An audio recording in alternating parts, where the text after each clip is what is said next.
Panorama group, जो सोचता है वो करता है।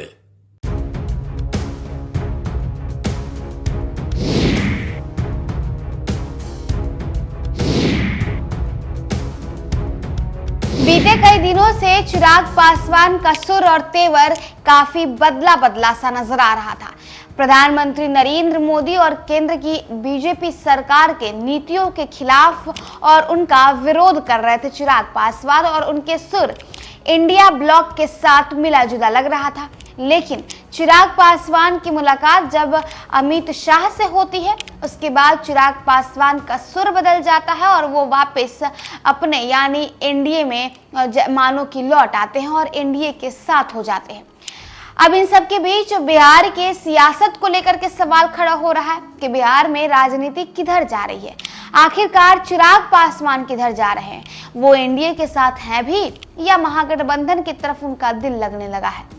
लगता है चिराग पासवान के होश ठिकाने आ गए हैं। भाजपा ने पेच की एक ही चूड़ी कसी और वे जमीन पर आ गए। हाल के दिनों में अपने को नरेंद्र मोदी का हनुमान बताने वाले चिराग पासवान ने उनके ही फैसलों की जिस तरह से मुखालफत शुरू की थी, इससे लगता था कि बीजेपी के भस्मासुर पाल लिया है। एक के बाद एक वे मोदी सरकार के फैसलों का विरोध कर रहे थे। सामान्य समझ भी नहीं रही थी कि वो जो है मंत्रिमंडल के ही सदस्य हैं। ऐसे में सरकार का हर फैसला मंत्रियों की सामूहिक जिम्मेदारी है। वे ऐसा करने लगे जैसे उनके पिता ने गोधरा कांड के बाद मंत्रिमंडल से इस्तीफा देकर किया था। हालांकि वैसे हिम्मत चिराग ने न दिखा सकी।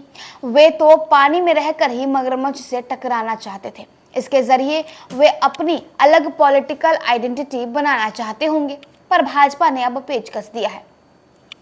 चिराग जब मोदी सरकार को आंखें दिखाने लगे तब भाजपा ने भी अपनी तौरैया चढ़ाई। एनडीए में अलग अलग पड़े उनके चाचा पशुपति पारस की सुध लेनी भाजपा ने शुरू कर दी। बिहार प्रदेश अध्यक्ष दिलीप जायसवाल उनसे उनके कार्यालय में जाकर मिले। पारस को अमित शाह का दिल्ली से बुलावा आ गया। पारस ने अपने दूसरे भतीजे पूर्व सांसद प्रिंस राज के साथ अमित शाह से मुलाकात की। इसके साथ ही यह अफवाह उड़ी कि एलजेपीआर के 3 सांसद चिराग का साथ छोड़ सकते हैं। इससे चिराग तिलमिलाए जरूर होंगे। उसके बाद ही उन्होंने भी अमित शाह से मुलाकात की। चिराग पटना है तो उनका सुर ही मानो कि बदल गया। वे उन मुद्दों पर मोदी के साथ दिखे जिनकी उन्होंने विपक्ष से सुर में सुर मिलाकर आलोचना की थी। पार्टी में टूट की खबर को उन्होंने विपक्ष की ओर से फैलाई गई अफवाह और र्यूमर बता दिया। चिराग इतने में ही तिलमिलाए थे कि भाजपा ने उन पर एक और प्रहार कर दिया। भाजपा ने से ताल्लुक रखने वाले एक व्यक्ति ने सुप्रीम कोर्ट में एक ऐसी याचिका दी जो उनके राजनीतिक करियर को चौपट करने के लिए काफी होगा। चुनावी हलफनामे में गलत जानकारी देने और जानकारी छिपाने का उन पर आरोप है। याचिका में चिराग पर अपने खिलाफ दर्ज रेप केस, जमीन और पढ़ाई संबंधी ब्यौरे छिपाने या गलत जानकारी देने की बात है। अगर ये बातें सच पाई गई तो चिराग की लोकसभा सदस्यता भी जा सकती है। जाहिर है कि 10 साल के राजनीतिक करियर में चिराग को इतने दांव पेच से पहली बार सामना करना पड़ा होगा। ऐसे ही दांव पेच से सूझना पड़ा था जब जो है उनकी पार्टी टूट गई और वे अपने धड़े के इकलौते सांसद रह गए। लेकिन अब चिराग बैकफुट पर आ गए हैं। पर क्या भाजपा ने अब उन्हें अभयदान दे दिया है?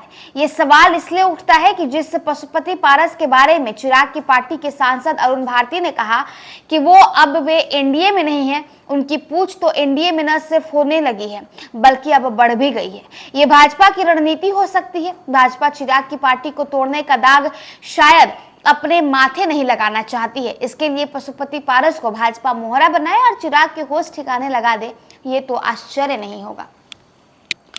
तो देखिए, चिराग पासवान जो इनके सुर बदल गए थे, जो केंद्र की बीजेपी सरकार, केंद्र की मोदी सरकार के उनके तमाम नीतियों के विरोध करने लगे थे और विपक्ष के साथ सुर में सुर मिलाने लगे थे।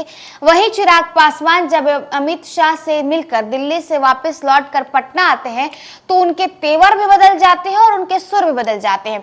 वो वापस से कहने लगते हैं, मेरे प्रधानमंत्री नरेंद्र मोदी जी ने जो फैसला लिया मैं उसके साथ हूं, मैं उसके साथ खड़ा हूं और मैं तो मोदी का हनुमान हूं।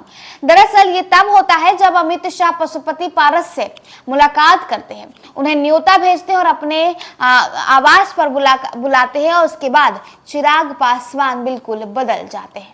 फिलहाल इस अपडेट में बस इतना ही। आप देखते रहे news for nation. Panorama group, जो सोचता है वो करता है।